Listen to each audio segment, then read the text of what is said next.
activities and adventures. So as you remember the title, I am in another Honest restaurant.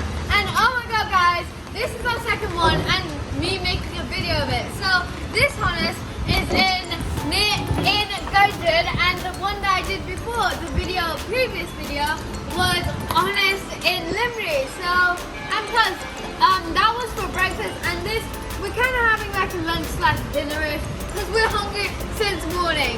So I can't wait. We actually got these two tallies, and we also got two pastas from another shop, which is adhered to.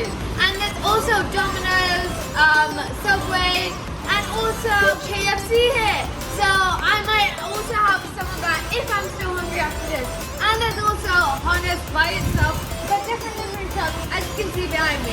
And this is on a highway which goes through Jaipur and Mumbai highway, and it is a really busy highway right now, and right now it's raining, so I'm even more hungry. So before we begin to start eating, I want you guys to make sure you have subscribed and turn on the post notification bell so you get notified whenever I post a new video.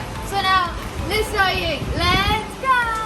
So this is my first time going in India doing like this whole rainy trip. Because when I come to India, you go on trips, but it's never this rainy. And this whole trip it's been raining, so it's been quite nice, but kind of sad because I can't do all the videos I promised for you guys. And I'm kind of sad because of the rain. But hopefully there are enough videos for you guys to watch, and I'll entertain you guys. But they did take COVID measures and safety tips here. They took our temperature, we had to sanitize our hands, and I just took my mask off because I really want to eat this food now. And we're sitting outdoor because you can't sit indoor right now. But in the Honest restaurant, AC restaurant, fully, you can sit on the inside seating. But this one, there's outdoor. I don't mind. There's no rain, there's always shelter, and there's a fan right upon us. So I don't mind this at all. I really like it, and I can also see the highway by itself right there. And yeah, so I can't wait to eat, so let's start eating.